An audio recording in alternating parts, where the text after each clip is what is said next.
What's going on, guys? So clearly I'm working in the shop. What am I working on? Well, I'm working on my air compression system. Whether you have a small shop or you're running a big shop, compressed air is a tool that you pretty much need to have. You know, you can get by with a little pancake one, or you can get a big 55-gallon air compressor like I have. I've had this Porter Cable air compressor for about 4 or 5 years now. Got it from Tractor Supply, and this has served me quite well. It's a single stage, runs up to 155 psi, and it's just been a great air compressor for me and my needs. But I'm having a couple small issues with it that I'm going to correct today.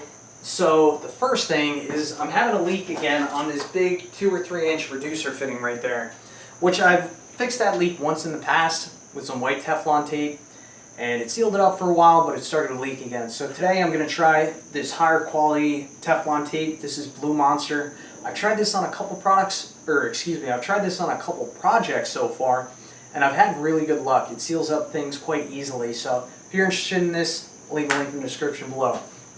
Now the second thing that I want to do is, I am doing. So here's the original drain plug, which I've already taken out. And I have 2 main issues with it. One, it's difficult to get to. You gotta reach under there, and this is kind of like the screw in, screw out drain plug, and it's annoying because, you know, when a little bit of water gets in here and there's a little bit of corrosion on it already, you need to get a pair of pliers underneath there to turn it, and there's not much room underneath the compressor.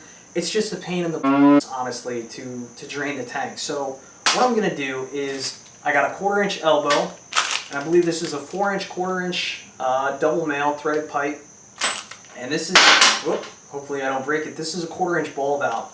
So I'm going to assemble all these components underneath the tank, so that way in the future when I need to drain this tank, I'll just open up this 1/4 inch ball valve, and in a matter of seconds, you know, I got that water out the bottom of the tank. Now the final thing I'm going to do to my system is I have these non-recoil hoses. So every time I want some compressed air, I have to break out the hose, I have to uncoil it, because, you know, if you only uncoil a little bit, oftentimes it'll get a knot, so it's always been a pain in the neck if I want to just take some compressed air and go blow something out on the table. So when I was at Home Depot the other day getting some of these components, I got this Husky 25-foot recoil hose, which is medium duty. It cost me about 14 or 15 bucks. So I think this is a good investment. So what's going to happen in the future, ideally, is I'm going to be able to plug this right in the air tank right here. I'll have the recoil hose come to my workbench. I'll be able to blow out anything that I need. And when I'm finished, I'll let it recoil back to the compressor, and it just seems really handy to have. So that's enough yabbering. Let's get to work. So I got these components from Home Depot, and I'm actually a bit disappointed in Home Depot. When I went down there, I'd expect them to have, you know, basic 1/4 inch threaded pipe connections like this in brass, but they didn't have these connections in brass. They didn't even have a double male-end piece like this in brass. I had to get it in this black steel, which it's not a big deal, but, you know, brass is less likely to corrode, and, you know, it's just better for the longevity of the system. So according to the directions, they recommend to wrap whatever you need to wrap 3 times, and you always want to wrap it in a clockwise rotation. So the way I always remember this is the way it threads in, that's just the way I twist the Teflon tape on the threads.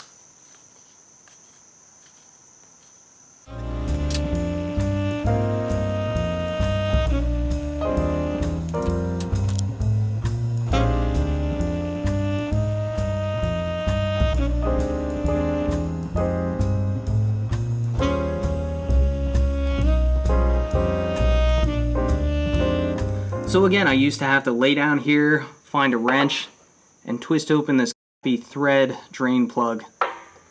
But now that I have this ball valve, this is just such a better system.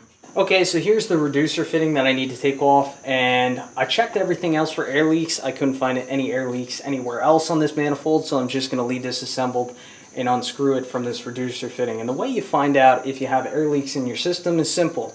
You take an old squirt bottle, mix it up with some soapy water, and just spray it all along your fittings. And where you have an air leak, you'll see some bubbles pop up. I'm going to use my big old plumber's wrench. This thing I got at a yard sale. I got 2 of these. I got like each one for $1 or $2. You know, they're really nice wrenches. As you can see, I painted them. They come from Walworth Company, made in the USA, so these are some good wrenches. Got a good deal on them.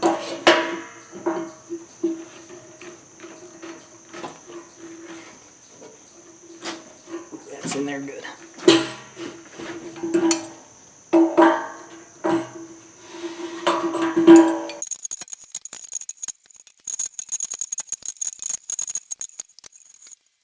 Just gonna take a wire brush, get some of this old stuff off here.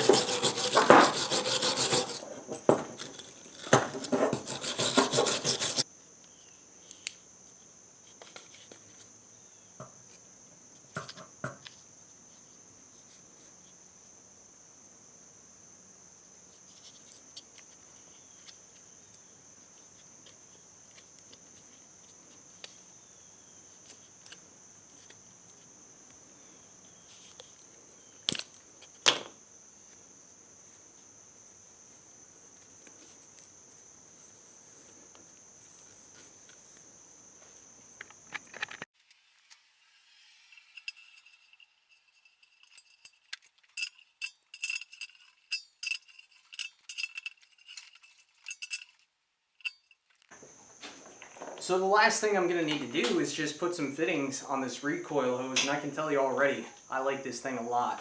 It's going to be really handy.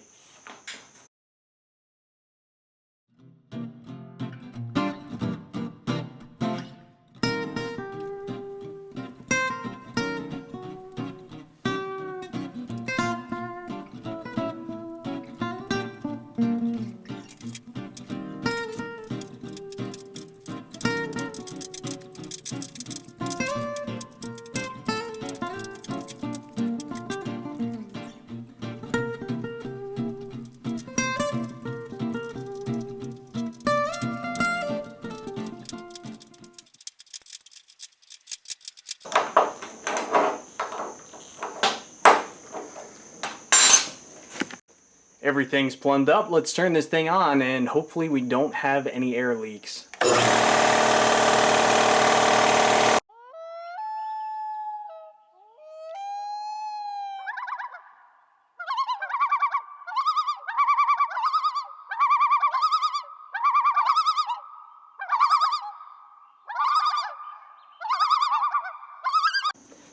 Okay, so I just checked the underside of the tank for leaks and I saw nothing.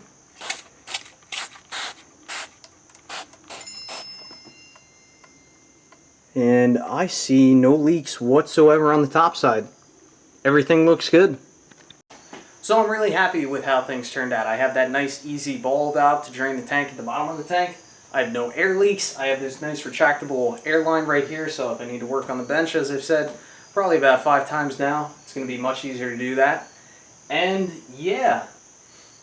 Now the only other place that air hose goes, which I'll show you real quick, is it goes right next to the garage door, and that's where I'm going to have my non-retractable hoses, which that is just a big coiled up, pile of hose. That way if I need to fill a tire, pull it up right there and then just hang it right back up. So that's the conclusion of this video. If you guys like this video, I'd appreciate a thumbs up and consider hitting that subscribe button. Got some more interesting videos coming up and winter is fast approaching.